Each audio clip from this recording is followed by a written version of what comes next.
गणी हुकुम। आप जुड़े हुए हैं राजस्थान के सबसे बड़े Dainik Navjyoti digital news network से। हमारे साथ देखिए जोधपुर की खास खबरें। जी हां, समाचार वही जो आप देखना चाहें।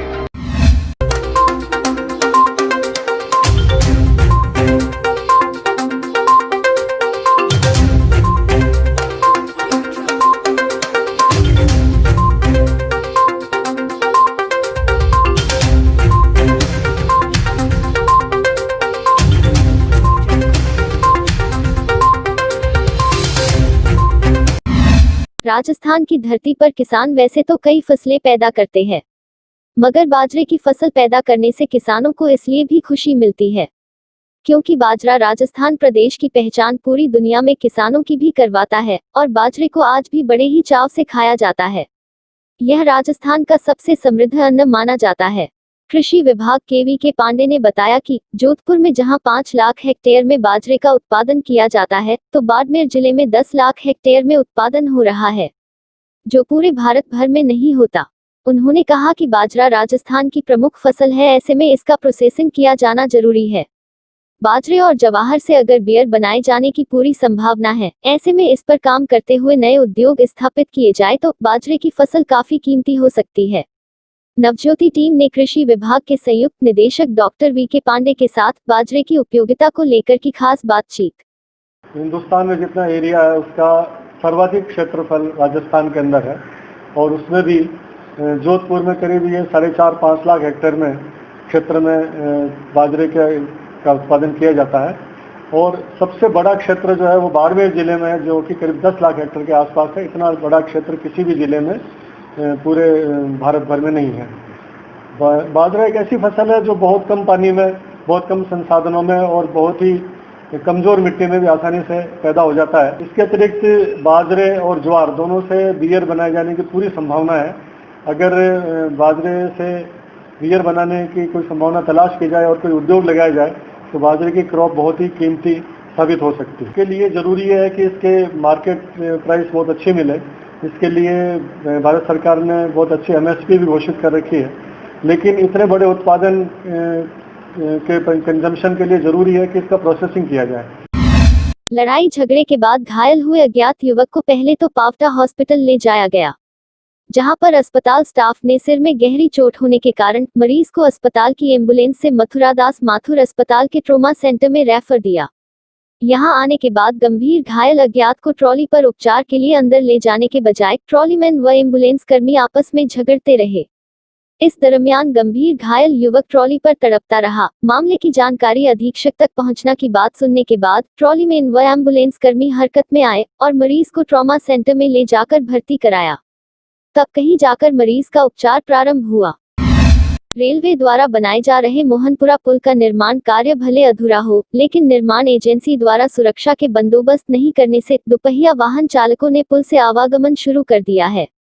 ऐसे में यदि किसी प्रकार का हादसा होता है तो कौन जिम्मेदार होगा? नवज्योति टीम ने पुल पर जाकर देखा तो बड़ी संख्या में वाहनों का आना जाना लगा हुआ था, जबकि पुल पर जगह जगह निर्माण सामग्री व बड़ी मशीनें लगी हुई है। देश भर में फैले कोरोना के कहर को कम करने के लिए जहां सरकार और प्रशासन पूरी मुस्तैदी के साथ जुटे हुए हैं, तो वही पुलिस प्रशासन भी इसमें पूरी मुस्तैदी के साथ अपनी ड्यूटी निभा रहे हैं। खुद पुलिस उपायुक्त पूर्व धर्मेंद्र सिंह अपने क्षेत्र में लगातार सक्रिय है और लोगों में जागरूकता को लेकर थाना स्तर पर भी अपनी टीम के साथ मिलकर प्रयास कर रहे हैं, जिसके चलते लोगों में काफी जागरूकता आई है और लोग अब हेलमेट की तरह ही मास्क का उपयोग करने लगे हैं। DCP धर्मेंद्र सिंह ने नवज्योति से खास बातचीत में बताया कि मीडिया के अलावा सोशल मीडिया व जनजागरूकता रैली के माध्यम से लोगों तक कोरोना से बचाव के लिए मास्क लगाना, सोशल डिस्टेंस की पालना करने का संदेश पहुंचाया जा रहा है, जिसमें अब लोगों का हमें काफी सहयोग मिल रहा है। लोग हेलमेट की तरह इसका इस्तेमाल कर रहे हैं और पुलिस को देखकर मास्क भी लगा लेते हैं। उन्होंने आमजन से अपील करते हुए कहा कि आमजन इसकी पालना करे और ज्यादा से ज्यादा सावधानियां बरते। लगातार लोगों तक ये मैसेज पहुंचाया जा रहा है कि इसमें हमें ज़्यादा से ज़्यादा सोशल डिस्टेंसिंग की पालना करनी है, मास्क का इस्तेमाल करना है और सामाजिक दूरी जो है बनाए रखना है। और पहले लॉकडाउन था, कर्फ्यू था, तो ज़्यादा आसान था मैनेज करना, अभी क्योंकि अनलॉक हो गया है, इकोनॉमिक एक्टिविटी भी बढ़ गई है, तो अब ज्यादा सावधानियों की जरूरत है। प्रधानमंत्री स्वनिधि योजना के तहत स्ट्रीट वेंडरों को ऋण उपलब्ध कराने के लिए नगर निगम कार्यालय में 25 अगस्त से 27 अगस्त तक 3 दिवसीय विशेष शिविर नगर निगम के दोनों कार्यालय में आज से शिविर शुरू हुआ। नगर निगम जोधपुर दक्षिण के आयुक्त सुरेश कुमार ओला व नगर निगम जोधपुर उत्तर के आयुक्त रोहिताश सिंह तोमर ने बताया कि इस योजना के तहत ठेला, थड़ी, रेडी आदि प्रकार के वेंडर्स को 10,000 रुपये तक का ऋण दिलवाया जाएगा। इस ऋण से कोरोना महामारी के तहत प्रभावित हुए व्यापार को पुनः शुरू करने में मदद मिलेगी। 3 दिन का कैंप नगर निगम दक्षिण पॉलिटेक्निक कॉलेज परिसर कार्यालय तथा नगर निगम उत्तर सोजती गेट स्थित कार्यालय में लगाया गया। इस कैंप में वेंडर्स कार्यालय समय में उपस्थित होकर अपना आवेदन निःशुल्क ऑनलाइन करवा सकते हैं। और इसमें हमारी ये प्रयास रहेगा कि वेंडर्स को नगर निगम के स्टाफ और हमारी टीम के द्वारा सहयोग प्रदान कर उनसे आवेदन लिए जाएंगे और फिर जो राज्य सरकार के निर्देशानुसार कमेटी गठित है उनसे इन सभी फॉर्म्स की स्क्रूटनी करवाई जाएगी और स्क्रूटनी के पश्चात इनको जो वित्तीय सहायता प्रदान की जानी है उसके लिए हम आगे प्रयास करेंगे। हमारी टीम का यही मकसद है कि ज़्यादा से ज़्यादा जोधपुर के स्ट्रीट वेंडर्स लाभान्वित हो और इस स्कीम का फ़ायदा उठाएं और कोरोना में उनको जो नुकसान हुआ है उसको कहीं ना कहीं एक सहायता उनको मिलेगी और वो अपने आजीविकाओं को सुचारू कर सके, यही हमारा प्रयास है। मोटरसाइकिल चोरी के आरोप में जेल में बंद कैदी भाग गया था। नाकाबंदी लगाकर पुलिस द्वारा वांछित आरोपी को पकड़ने पर आज पुलिस कमिश्नर ऑफिस में पुलिस कमिश्नर ने उन जवानों को सम्मानित कर उनका हौसला बुलंद किया और ऐसे ही निरंतर कार्य करने की हौसला अफजाई की। आज सुबह लगभग 5:45 बजे ये चकमा देकर हवालात से निकल गया था। इसके सघन नाकाबंदी करवाई गई और कैमरे के मदद से ट्रेसिंग किया गया और मंडोर थाना पुलिस में SHO मंडोर के नेतृत्व में जो नाकाबंदी कर रहे थे उन्होंने बहुत ही अलर्ट रहते हुए उसे स्पॉट किया और पीछा करके उसे पकड़ लिया। CP साहब ने इस त्वरित कार्रवाई को देखते हुए हाथों हाथ SHO मंडोर और उनकी टीम को पुरस्कार दिया है और प्रशंसा पत्र दिया।